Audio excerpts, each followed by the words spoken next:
जय हिंद स्टूडेंट्स। तो आपने जिस घड़ी का हमें इंतज़ार था वो घड़ी आ गई है। कल 20 मार्च है और फिज़िक्स का एग्ज़ाम है।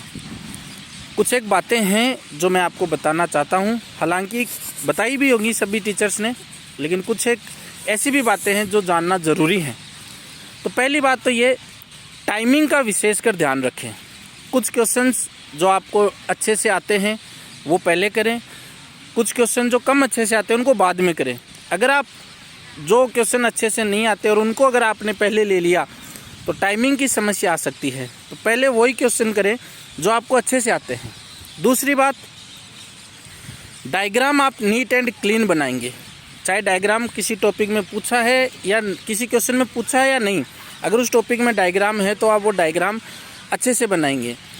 तीसरी बात, अगर किसी क्वेश्चन का पार्ट 1 और पार्ट 2 है तो पार्ट 1 और पार्ट 2 एक साथ करने हैं।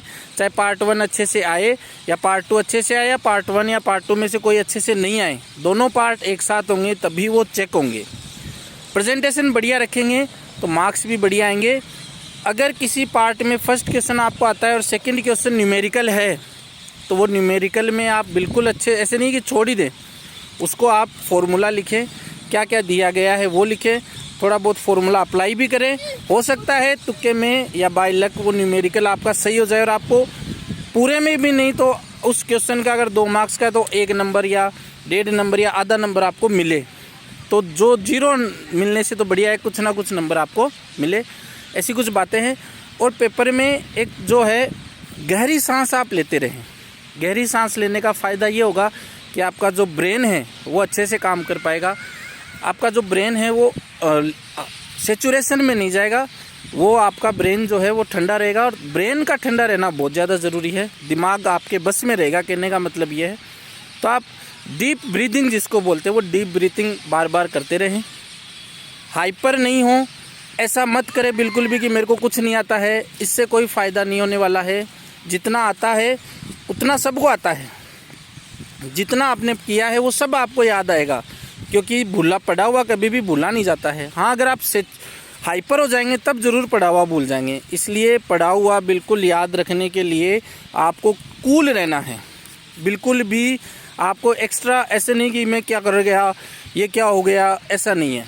जितना आपने पढ़ा है वो सब आपको याद आएगा। और ऑब्जेक्टिव क्वेश्चंस एक साथ करें।